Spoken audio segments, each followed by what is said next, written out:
Chers collègues, un grand bonjour à tout le monde. La 9321e séance du Conseil de sécurité est ouverte. L'ordre du jour provisoire de la présente séance est maintien de la paix et de la sécurité de l'Ukraine. L'ordre du jour est adopté. Conformément à l'article 37 du règlement intérieur provisoire du Conseil, j'invite les représentants du Danemark, de la Lituanie, de la Pologne, de la Roumanie et de l'Ukraine à participer à la présente séance. Il en est ainsi décidé. Conformément à l'article 39 du règlement intérieur provisoire du Conseil, j'invite M. Martin Griffiths, secrétaire général adjoint aux affaires humanitaires et coordonnateur des secours d'urgence, à participer à la présente séance. Il en est ainsi décidé. Conformément à l'article 39 du règlement intérieur provisoire du Conseil, j'invite son Excellence M. Olof Skog, chef de la délégation de l'Union européenne auprès de l'Organisation des Nations Unies, à participer à la présente séance. Il en est ainsi décidé. Le Conseil de sécurité va maintenant aborder l'examen du point 2 de l'ordre du jour. Je donne la parole à Monsieur Martin Griffiths. Madam President, thank you very much indeed, and I'm speaking to you from Geneva. When I last spoke to the Council about the situation in Ukraine in March, I highlighted then the humanitarian impact of the full-scale war, not only on the people of Ukraine, but on the wider world already struggling with a myriad of shocks. In that context, at that time, I emphasized the overwhelming need for a political solution to the war on Ukraine, and indeed peace, to be returned to its people. And I note with regret, therefore, shared, I'm sure, by all in this Council, that hostilities, including missile strikes, currently appear to be escalating on both sides of the front line. Air raid sirens continue to ring out in cities and towns across Ukraine. Civilians continue to seek protection in bunkers, some for days on end. And as Ukraine emerges from a hard winter, civilian casualties are rising to their highest levels in months. The High Commission for Human Rights has now verified a staggering 23,600 civilian casualties since February 2022, and we all know perfectly well that the actual toll is likely to be very much higher than that. Humanitarian impacts are extensive, as those of us who've had the awful privilege to visit Ukraine have seen firsthand. Many communities along the northeastern border with the Russian Federation and near the front line are encircled, cut off from water, food, and medical care by heavy ground fighting and blocked roads. Only last week in Kherson, where I visited some months back, residential buildings only last week, a school, an outpatient hospital, an elderly care facility were reportedly damaged, leaving scores of civilians needing shelter and health care. The missile strikes in Odessa hit a humanitarian storage warehouse. A Ukrainian Red Cross mobile hospital in Mykolaiv was also hit. Humanitarian supplies and vital medical equipment were destroyed. Fortunately, on those occasions, no humanitarian staff or volunteers were injured, but the threat to humanitarians and civilians represented by the latest wave of attacks, Madam President, is persistent. And of course, I'm compelled once again to recall here to this Council that under international humanitarian law, parties must take constant care to protect all civilians and civilian objects, including homes, schools, hospitals, and other essential infrastructure, as well as humanitarian facilities and assets. And even as though that law is breached, the essential quality of it must be a reminder for all of us. Madam President, as you can see, the humanitarian operating environment remains complex and dangerous. Nonetheless, thanks to the courage of humanitarian workers, particularly and mostly local workers, the United Nations and its partners, its national partners and its international partners continue to deliver life-saving assistance to frontline areas and elsewhere across Ukraine. Nearly 3.6 million people received humanitarian assistance in Ukraine in the first quarter of this year. This includes people receiving cash assistance, receiving food, healthcare, and livelihood support. Around 43 interagency convoys have delivered supplies in heroic moments to around 280,000 people in frontline areas so far this year. This is a particular feature of the humanitarian operation in Ukraine, and I want to pause there for 1 second to pay tribute to those brave people who take those convoys to where they need to be. The partners who then take the commodities from those convoys for the so-called last mile delivery are always, of course, national partners, Ukrainian organizations, and Ukrainian people. There are still limitations on our ability, Madam President, to deliver aid to all those in need. More is needed to take our efforts to scale. The biggest challenge remains the impediments to reaching all areas in Donetsk, Luhansk, Kherson, and Zaporizhzhia, currently under the military control of the Russian Federation. The humanitarian notification system, together with direct engagement with key interlocutors in Moscow and Kyiv, a practice that has been in place since the early days of this war. This was set up to maximize the opportunity for safe and unimpeded passage of interagency convoys to those areas. However, despite 14 months of notifying the partners of our intentions through this system, we have not been able to deliver assistance to communities along the front line in areas under the military control of the Russian Federation, not once. Access options to those areas, therefore, including different modalities of response, continue to be explored through engagement with all parties. It is imperative that we do this, that we explore all options to reach civilians wherever they are. As I've said before, under international humanitarian law, all parties must allow safe and rapid and unimpeded passage of humanitarian relief for civilians in need, and must ensure that personnel engaged in that work must have the freedom of movement required for that work. Please, I urge the parties to reinforce and strengthen their facilitation efforts so that we can do that, so that we can reach all civilians in need.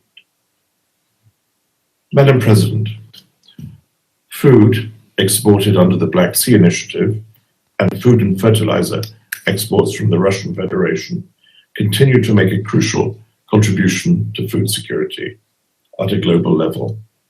More than 30 million metric tons of cargo have now been safely exported from Ukrainian ports under that initiative. A quantity which was reached as we were together in Istanbul discussing the future of that initiative just the other day. Of this 30 million metric tons, just over 600,000 metric tons of wheat have been transported by the World Food Programme in direct support of humanitarian operations in Afghanistan, Ethiopia, Kenya, Somalia, and Yemen, places we often discuss in this chamber. The latest FAO analysis indicates that global cereal prices have fallen by close to 20% over the past 12 months. Last month, international wheat prices reached their lowest level since July 2021, driven in part by the continued movement of Ukrainian grain, by large quantities available for export from the Russian Federation and other locations. This is undeniable progress, of course, but much, much more remains to be done. Predictable supplies for humanitarian food assistance operations continue to be required. The initiative refers to the export of ammonia, but this has still not yet been realized.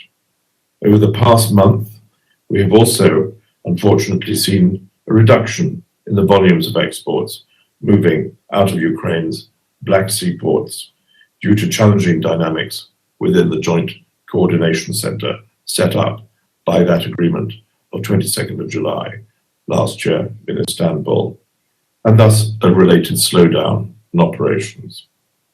In recent weeks, and last week in particular, we have engaged in intensive discussions with the parties to the Black Sea Initiative to secure agreement on its extension and the improvements needed for it to operate effectively and predictably. And these efforts will continue and focus in the coming days. In parallel, I pay tribute to Rebecca Greenspan and her team, under Rebecca's leadership, who have continued to deliver a wide range of support with concrete results under the Memorandum of Understanding between the United Nations and the Russian Federation on the facilitation of Russian food and fertilizer exports, so important for international global food security. For the reasons I have set out, I hope you will agree that continuation of the Black Sea Initiative is critically important, as is recommitment by the parties to its smooth and efficient operation. And we will continue to call on all to meet their responsibilities as the world watches us very closely. I want to particularly thank here, Madam President, the government of Turkey, who hosted our talks last week, who brokered the deal, who've hosted us in Istanbul, who've intervened at all levels, at all times, to make this deal be sustained. I thank them very, very much for their efforts, their energy, and their commitment.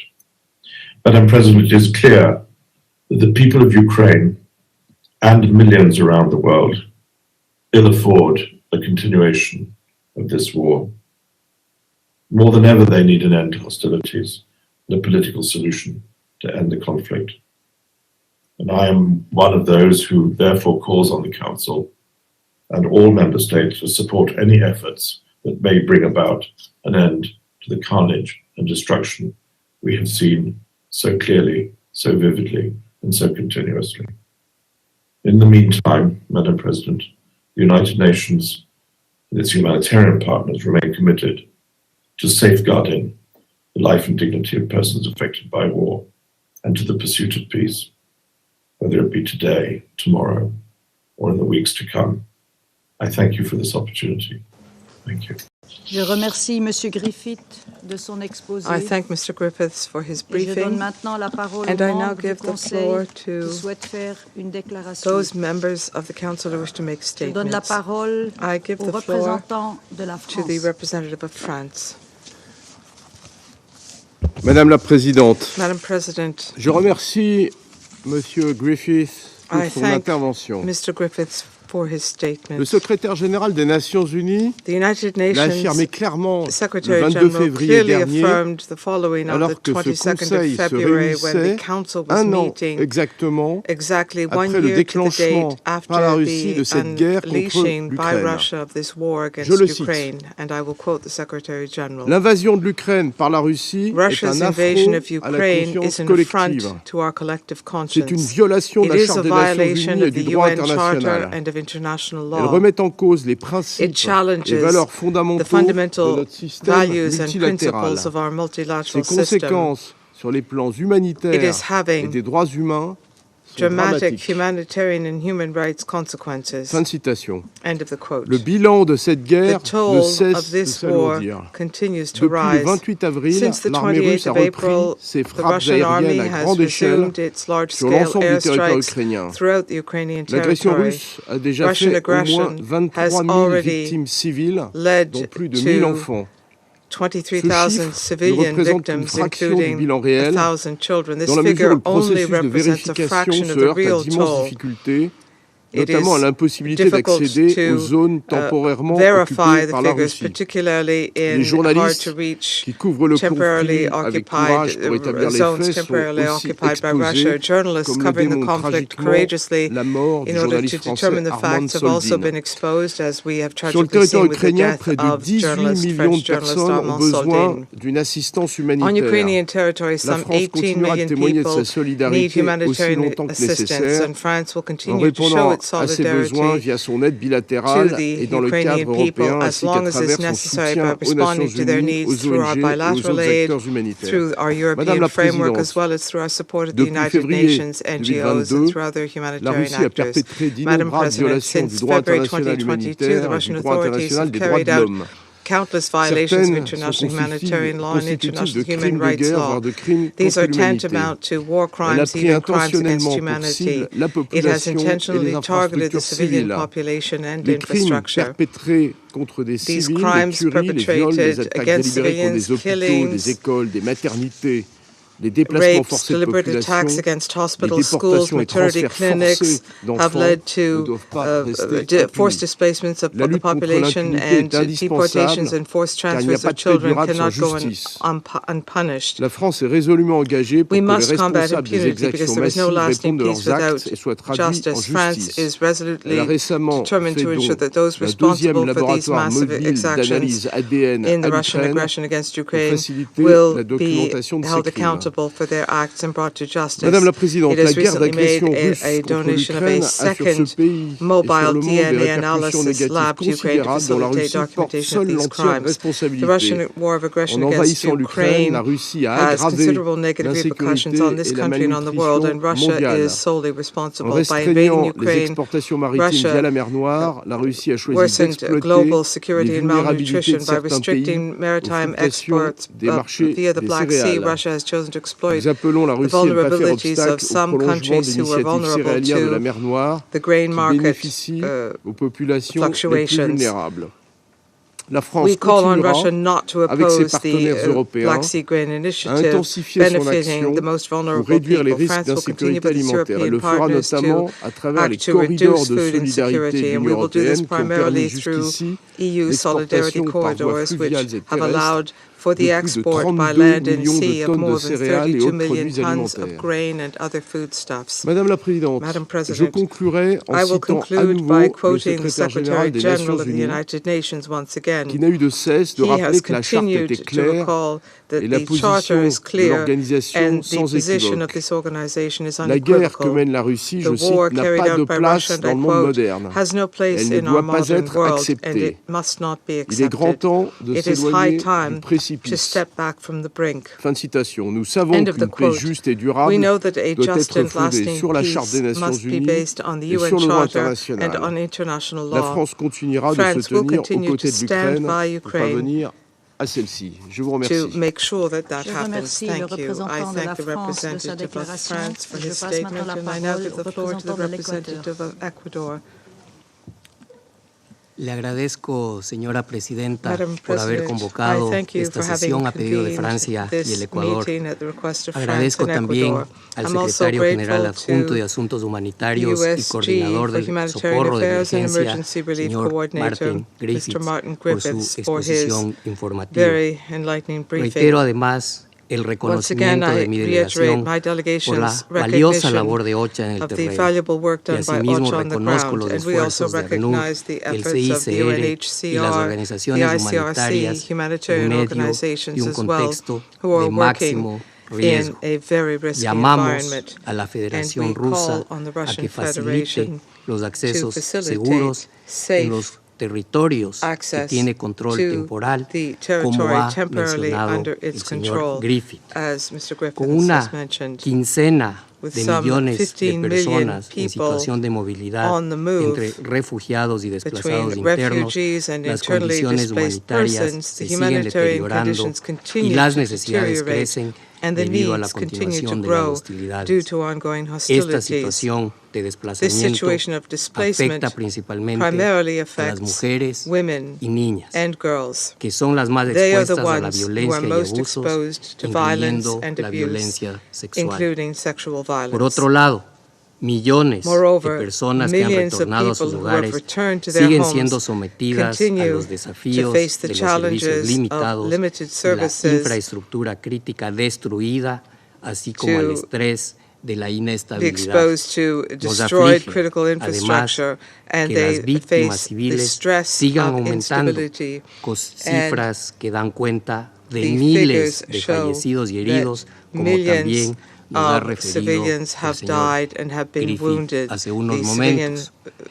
figures Insistimos continue to grow, en la as necesidad de Mr. que las Griffiths has partes told us. respeten We insist on the need for the irrestrictamente parties to sus strictly obligaciones respect que their derivan del obligations derecho stemming from internacional international humanitario. humanitarian law. Reiteramos además la Moreover, we urgencia de poner reiterate the fin urgent need al uso de to put an end explosivos to en the zonas use of pobladas explosives y in deploramos que las populated areas, armas and we regret the explosivas fact that con explosive amplia área de weapons, impacto sean la high causa impact del explosive weapons, have been the cause of 92.5% de las 92.5% víctimas of the civiles civilian en victims Ucrania. in Ukraine. También nos preocupa We are la also concerned contaminación por about minas y contamination remanentes de due explosivos, to mines and con explosive por lo remnants. menos 700 With at least instalaciones de 700 infraestructura crítica dañada o critical destruida por la guerra, infrastructure installations that have been deploramos que la damaged or nueva destroyed. escalada de We ataques y regret bombardeos the new en las escalation of últimas attacks semanas and bombings precarice in aún más recent el weeks acceso a los servicios is básicos further y afecta especialmente a las jeopardizing mujeres, access to niñas basic y services, niños. and again primarily Nos impacts preocupa women, la grave girls, and crisis boys. We are humanitaria concerned at the que very están serious soportando humanitarian miles de crisis civiles that millions por of los civilians are intensos facing combates due to the en intensive Marinka, fighting in Uledar Marinka, y Uledar, Kurahove, and en la Kurahove provincia in the ucraniana de Ukrainian Donetsk. province of Donetsk. Expresamos We nuestras express condolencias our a condolences Francia to France por la muerte del periodista at the death francés of the French Armand journalist Soldin Armand de la Soldin agencia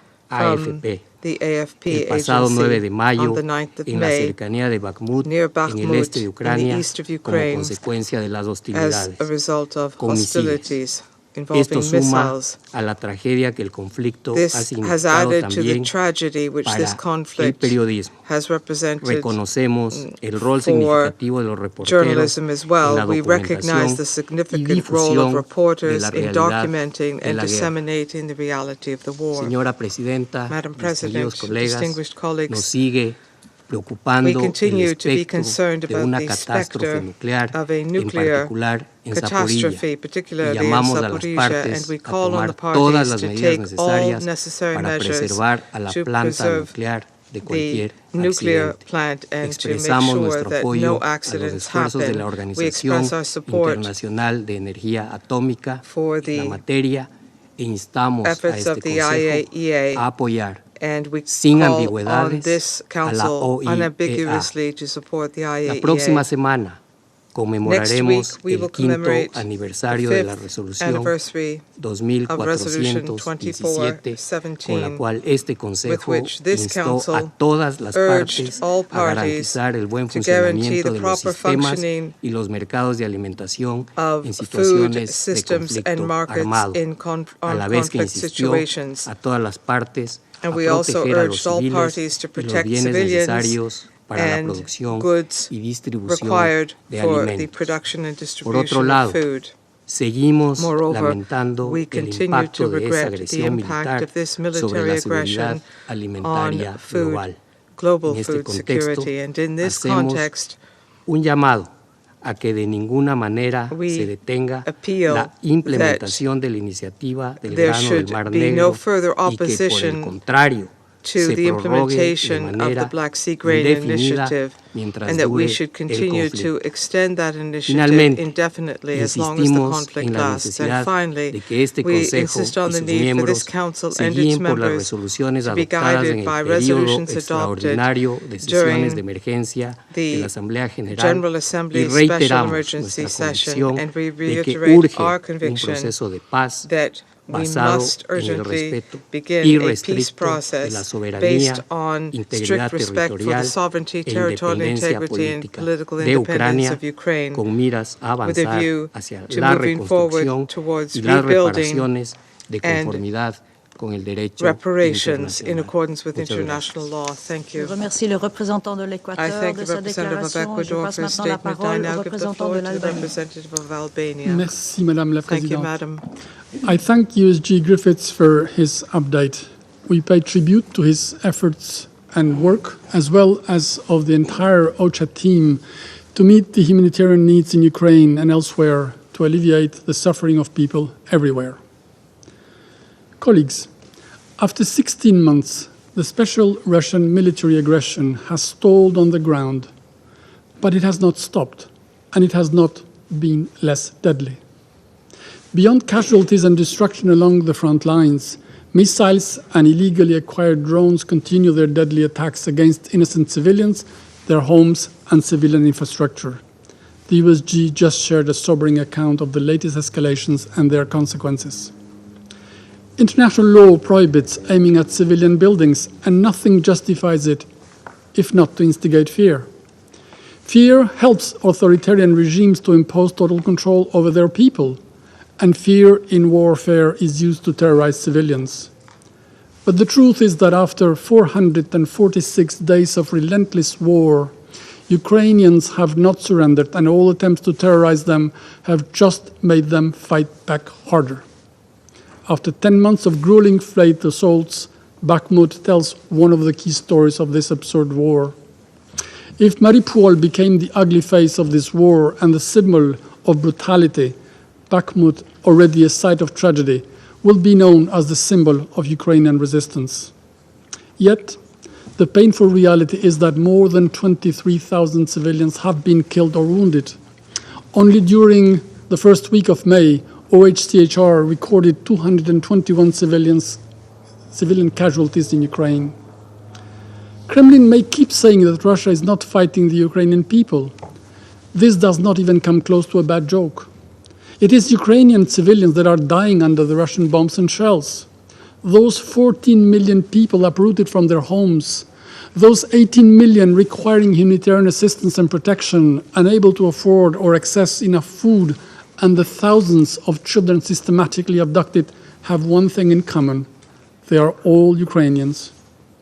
We know now that Russian troops have tortured, sexually abused, and murdered non-combatants in towns they have occupied, like in Bucha. Also, videos have surfaced allegedly showing Russian soldiers beheading Ukrainian prisoners of war. Colleagues, since the beginning of this war, serious violations of human rights and international humanitarian law committed in various regions of Ukraine have been duly documented. The findings of the Commission of Inquiry and of the OSCE Moscow mechanism point clearly to war crimes and crimes against humanity.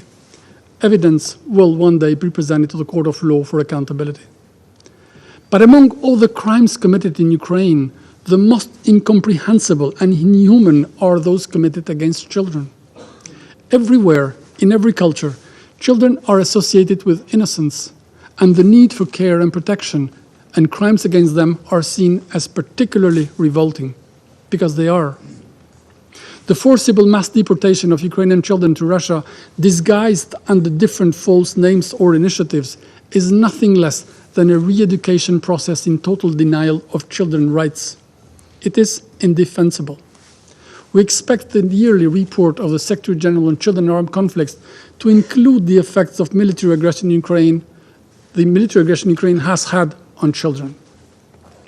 Madam President, this war continues to have implications beyond Ukraine, especially for the global food security. For hundreds of millions of people around the world, food on the table depends also from the continuation and the pace of the Black Sea Grain Initiative. We are concerned about reports of activity slowdown, as the USG told us. The number of ships transporting grain has been significantly reduced lately, and any renewal beyond 18 of May seems to go no longer in months, but just in weeks. We know what happens in the world when food is weaponized. Prices go up, there is less food for vulnerable populations, and people go hungry.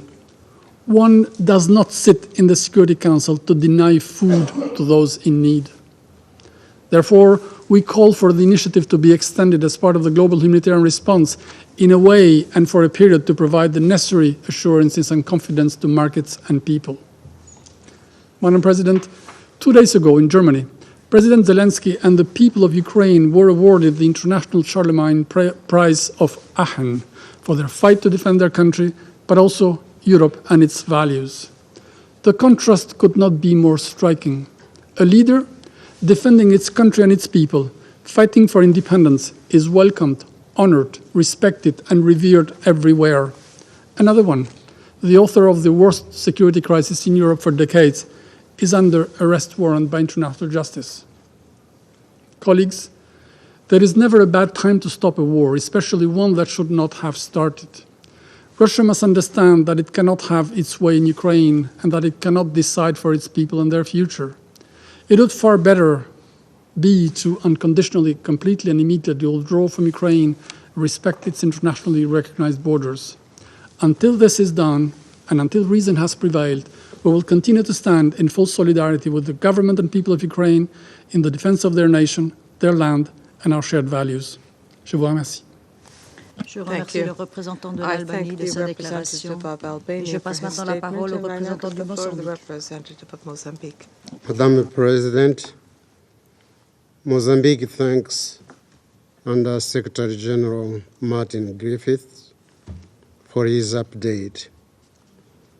We commend him and his team for their noble and tireless work worldwide. I wish to acknowledge the presence in this session of His Excellency the Permanent Representative of Ukraine. Madam President, according to the Global Humanitarian Overview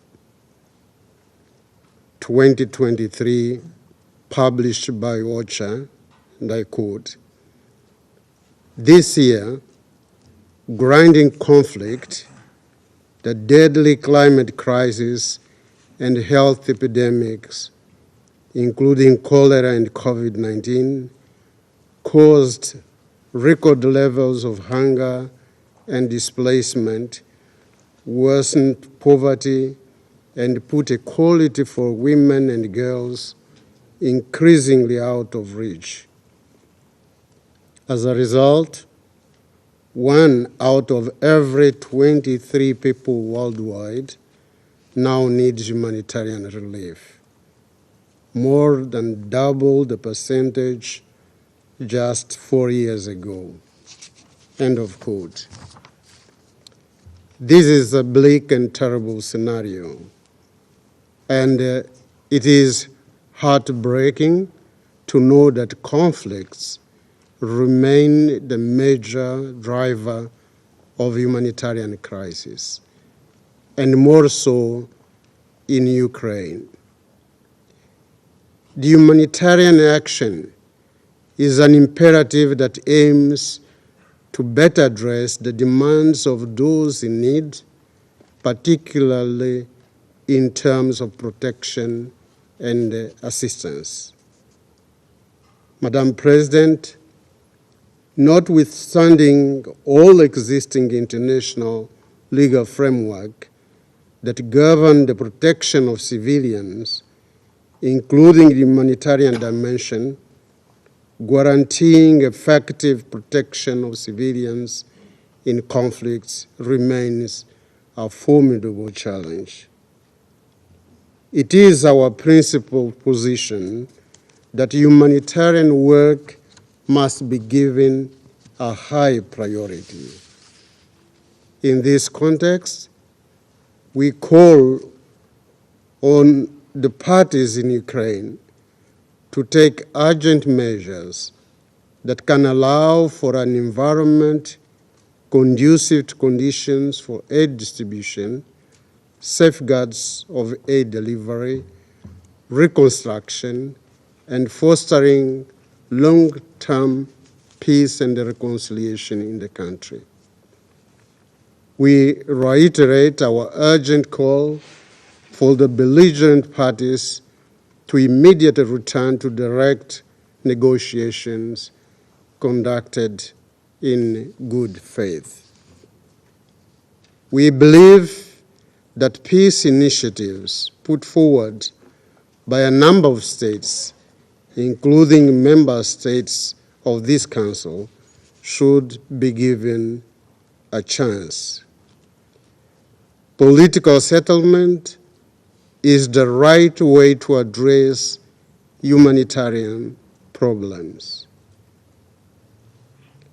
In this context, we agree with the ECG Griffiths that the Black Sea Grain Initiative is critically important.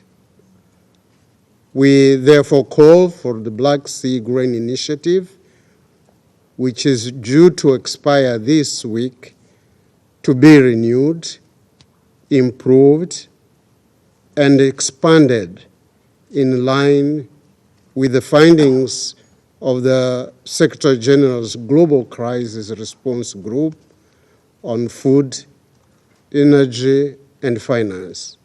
And I thank you, Madam President. Je remercie le représentant du Mozambique et je passe la parole au représentant de la Fédération de la Russie. Госпожа председатель, Madam President, в начале нашего выступления хотели бы отметить лицемерную подоплеку созыва сегодняшнего заседания Совета Безопасности по гуманитарной ситуации в апреле встреч по этой теме не было целый месяц. И никакого интереса к обстановке в этой стране делегации Франции и Эквадора, равно как и другие западные делегации, не проявляли. Зато сегодня мы видим, как члены Евросоюза буквально выстроились в ряд, чтобы для галочки на камеру to read out their similar statements and tick that box. And this is yet another illustration of the fact that there is no genuine concern with the fate of people who live in Ukraine, and even less with those who live in the liberated territories of Donbass. Western delegations were not concerned about the situation of ordinary people there since 2014 either. Nor will we hear today, unfortunately, any expression of sorrow with the fact that on the 28th of April, Ukrainians once again conducted a horrendous shelling of Donetsk, and they were targeting a regular bus full of people. It burned out completely, 9 people died, including a child. Expertise showed that the shelling was conducted using high explosive missiles for MLRS manufactured in Slovakia. And the same shells are also being used to shell the Donetsk Cathedral during the Easter services.